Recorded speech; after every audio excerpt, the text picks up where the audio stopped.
show for brown ladies and marginalized folk. If you think you know, baby, you probably don't.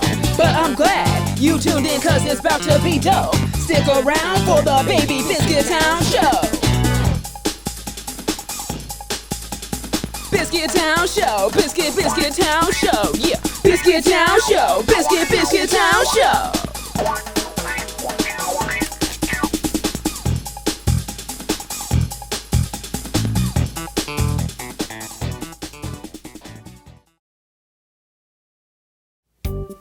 Oh, hello. I didn't see you there. Come closer. Please, make yourself comfortable. Who, me? Why, I'm Baby Buns LaFreak. It's a real pleasure to make your acquaintance. Like Baby Biscuit, I'm a real dreamer, but my dreams are just a little kinkier. I really love long walks in the park, bubble baths, and destroying the patriarchy. Oh yes, and I very much love brown lady people. When I tell you, they just send me. That's right, Baby Biscuit loves the ladies, and I'm here to dish about all things love, desire, and the feminine physique. Can you dig it? Groovy!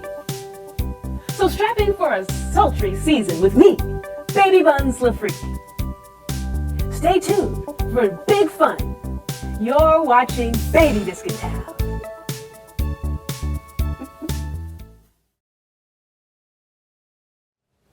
Hey Biscuits, thanks for tuning in. I'm your host, Baby Biscuit McGee.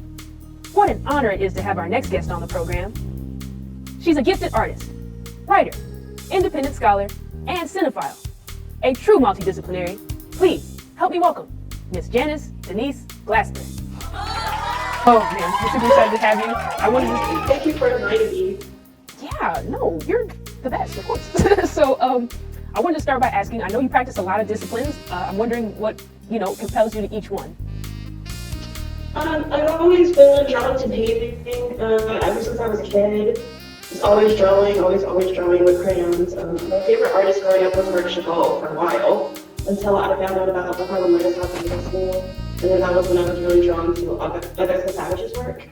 So I was just like, I want to be a creator, I want to be a maker, I want to make art. So that's where the foundation for art making began. Awesome. So can you describe your artistic style and some of your inspirations? My style is figurative work. I love color, I love pattern. And some of my inspirations are Faith Wrinkled and Jennifer Packer. Like, I'm really drawn to other artists who incorporate Black women figures into their work and storytelling, because storytelling is very imperative to me. That brings me to my next question, because I noticed there's a literary connection to a lot of your work, and I was wondering what compels you to make that link.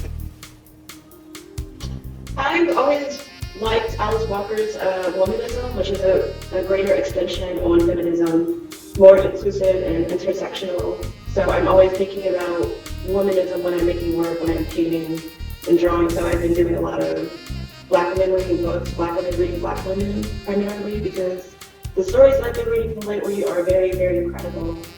Some of them are old, like I read a lot of Toni Morrison, and then some of them are relatively new. Like I'm reading Jasmine Nance right now. Like this book of poems is very, very essential.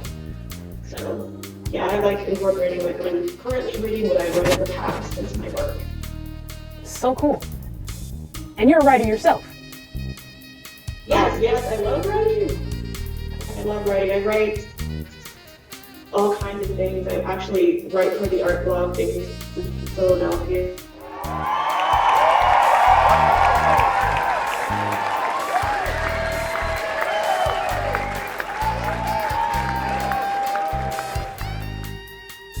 Stupendous. What encouraged you to create the Black Women Art Database? Black Women Make Art Database was pretty much created from my years of working at an art museum and seeing an absence there. And not just in the art museum itself, but also in my art history classes. I took 6 art history classes in my undergrad, and Black women were rarely talked about or mentioned throughout history, throughout probably like 2,000 years worth of art, and it's all crammed into mostly white men. So I just wanted to create something that was for us, something for us to look up and look into, like seeing ourselves. Printmaking, drawing, painting, photography, installation, digital, all kinds of art. Black women are making it. We're doing all of that. Wow. Thank you for doing that. Like, that's a great service. Thank you. I'm still working on it. It's a lot of work because it's almost 400 women now, and it's just like, wow, this is a lot. I thought it was going to be this little thing, but now it's like, whoa. It's a lot of work for the person to do. It's like, wow, there's so many. It's all around the world. For sure. Can you brag a bit? Tell us about your degrees and just like how much you really studied this craft.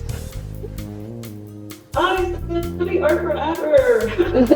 So I had my I did my undergrad at the Art Academy in Cincinnati, and I originally majored in illustration, and then it just turned to drawing because I really like to draw, and I really love self-portraiture, even though that's really not something that a lot of artists are comfortable with, just drawing themselves, like looking at themselves in the mirror, just, looking at, just the structure of your face. And not just that, but thinking about what's happening in the mirror, like psychologically, mentally, emotionally, how the past translates in your face, in your whole body, your whole being.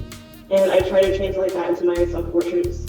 And and then when I moved to Philadelphia, and got into the grad program and started really thinking about parts of my face that were, I don't know, like parts that I didn't really like or appreciate, like my lips, my teeth. Like I was doing like a series of Dyke's teeth, which is the gap between the teeth, and I was looking at James Baldwin and Angela Davis, like other people with gaps, and how the gaps in your teeth don't really define who you are. And for me, for a while, that was defining me, but I feel like what's most important to me is just my face, and loving who I am as a person and what I look like on the inside as well as the outside. That's wonderful advice. And can I just say, gaps are awesome. A little disclaimer, my mother has a gap, and I think it's cool as hell. So. Oh my gosh.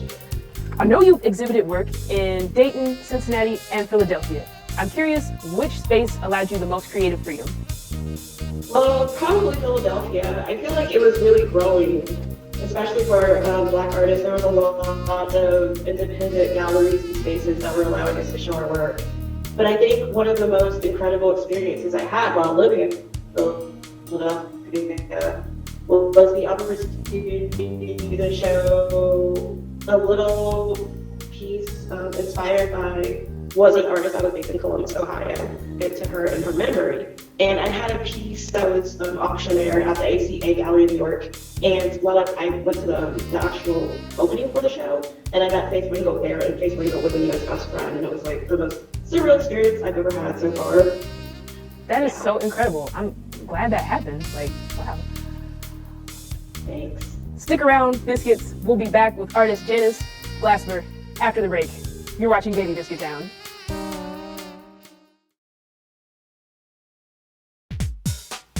Hey, Baby Buns here. Say, do you ever wonder why we call vagina pussy? It's quite odd, really.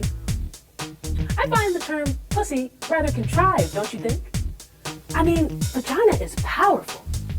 It creates new life and has dominated human consciousness for millennia.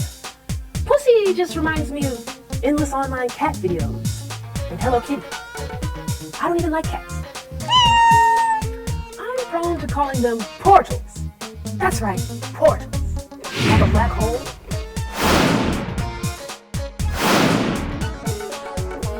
Vagina have a lot in common with portals. Just think about it. Both have a strong gravitational pull. Each is a gateway to an alternate dimension. Both transport matter from other realms. And most importantly, both vagina and portals are incredibly misunderstood. And for those of you who avoid using the term vagina, because after all, it is a mouthful, portal is just 2 syllables. Portal is a far more appropriate name considering the very depth of the womb. But if you prefer a term with just a little less metaphor, why not yoni? Also just 2 syllables. And there's significantly more spiritual relevance. Whatever you choose to call them, take good care of our precious portals. They carry the weight of our ancestors, the weight of the world. This has been Baby Buns LaFreak. Happy portal hopping!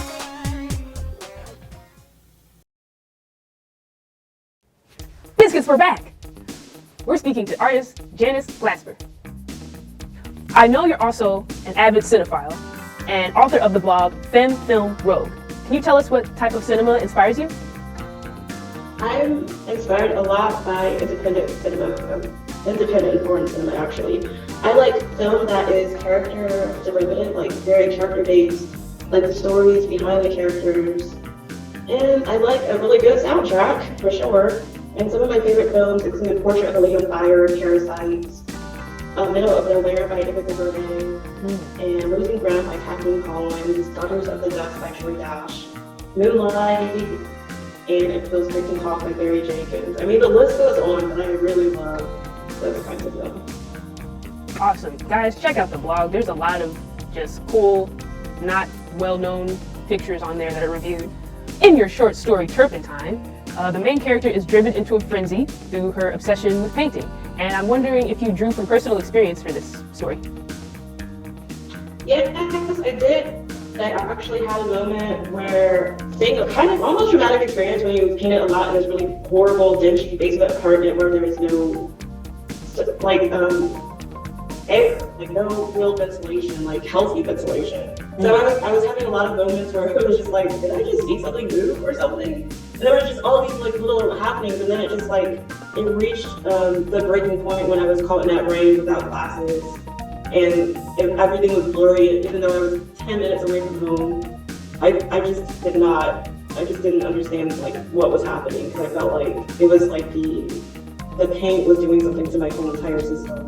Wow. And it was just like, wow, this is terrifying. And then I, immediately wrote about that, because I was like, wow. And I'm sure other people can like really connect to a story like that. For sure. So, what challenges do you face as a Black feminist creative? I think the challenges that I face now is trying to find spaces to show work, like spaces, especially here, which is very challenging because in Dayton, Ohio, galleries are so few and far between.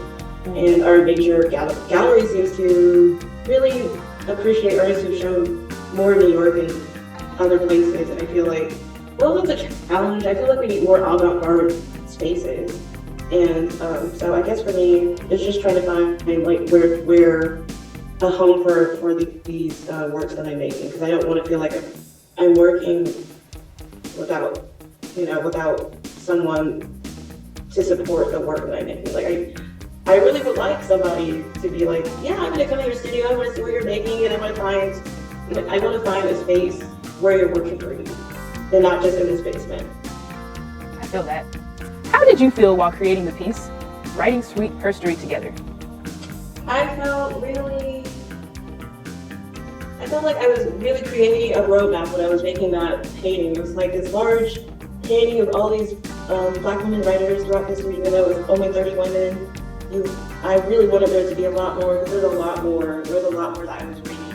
There was a lot more that I wanted to get in there, but I was just primarily focused on women writers from A to Z, and then there's just like so many A authors and so many B authors that you want to put in there, It's like, well, maybe for another piece, because I felt like even that space was limiting. Like I wanted to be larger than this whole room and this whole wall, and that's how I feel when I'm painting. Like I want this to be larger. I want this to be just astronomical, And when I was painting that, and I was thinking about how one writer references this other writer a lot in her poetry, in her literature, in her short stories, and how I was doing, paintings of Dorothy West. I have 2 paintings of Dorothy West in my head, and I was just like, her writing is great. Like, when I was working on this painting, and then I was reading these writers at the same time, and I was just like, does anybody know? Like, oh my gosh, her writing is so great, like so incredible, and she's so underground. And that's how I was feeling like this is like one huge celebratory work, and I really wanted the library to buy it. I really did. Yeah. I was like, library, buy this piece. That would have been perfect. I mean, I'm sure they have a nice space for put that on the 3rd floor. I mean, that would have been great. Yeah, I mean, because there was a lot of positive feedback from the librarians when that show was installed there. And they were like, wow, I wish this could stay there. And I'm just like, yeah, me too. Because I feel like these paintings are perfect for the library. But, you know. Oh, next time. Yeah. So, Janyce, what are you looking forward to next? I'm looking forward to this upcoming African American Visual Arts Guild exhibition. I believe it's for a year or two. So I'm creating pieces for that. So I'm doing a lot of self-portraits about books, reading books, and I'm about to start one on a bus. Because I'm on a bus primarily a lot, reading books, and I feel like I'm on a bus, like my body is like physically transporting somewhere, but my mind is somewhere else, and I want to capture that. Capture the essence and the spirit of being that person transported by reading. Incredible. Honestly, guys. Her mind. How? Thank you so much for being on the program. Where can we find you? Well, I'm on Instagram, Janyce Denise Glasper, and then I also created another account called Painting in a Vacuum. So, yeah, it's going to be just a mostly painting Instagram account because I'm interested in how far my paintings can go. Like, I'm just investigating painting, essentially. There it is. Well, thank you, Janyce, so much for being on the program. It was a pleasure to have you. And folks, check her out. She's got blogs. She's got, Instagram. You even have like a vegan food blog. Yes. So all of that, please look for it. It's great.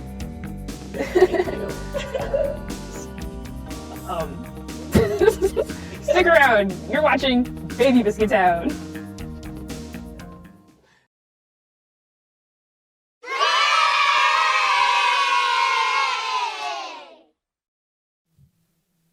This is Baby Buns LaFreak, and I'm finna rap to you.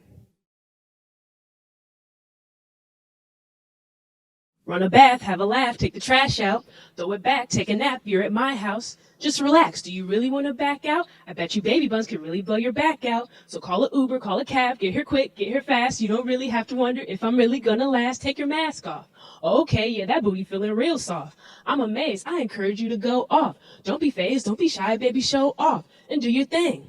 Just take your time with it. Baby Buns, and she feeling so divine with it. Use your tongue, cause you know I'm gonna use mine in it. Make you come, now you feeling all the vibes, get it. Get it, girl. You know how I do. Something different, get the tension lifted from you. Roll a spliff and do the business if you want to. You can get it, I can show you if you come through. So come through. I'm trying to chill with you cause you looking right, boo. Do you like my figure? I'm trying to get piped too. Heard you like lush linens and spinning the light. Ooh, little dyke ass nigga, I'm here to excite you. And that's a wrap. Thanks for watching. See you next time on Baby Biscuit Town.